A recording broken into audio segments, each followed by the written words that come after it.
ต่อไปหยองหนึ่งและชาไทยนะคะ ทั้งหมด3 ชิ้น ใช่ค่ะ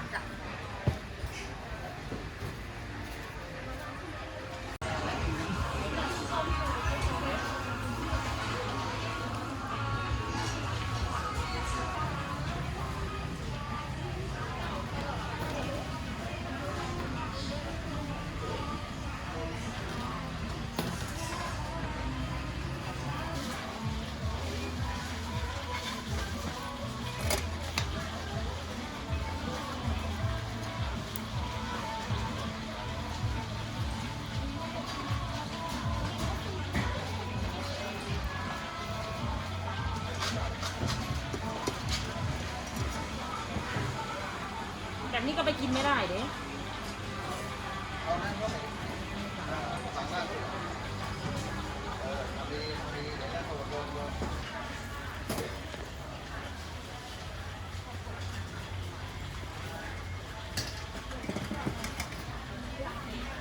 ประมาณนั้น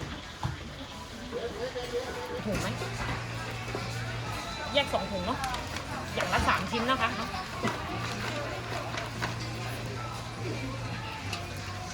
ชิ้นใหญ่มากนะพ่อ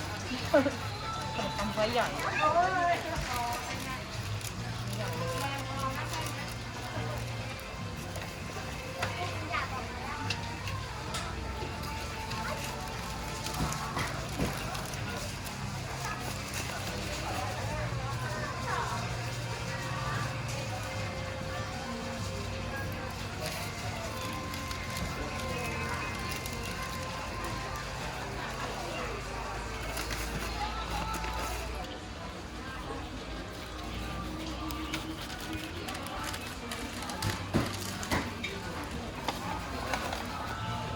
สั่งได้นะคะ ไม่มีคิวแล้วค่ะลูกค้าจ๋าสั่งได้เลย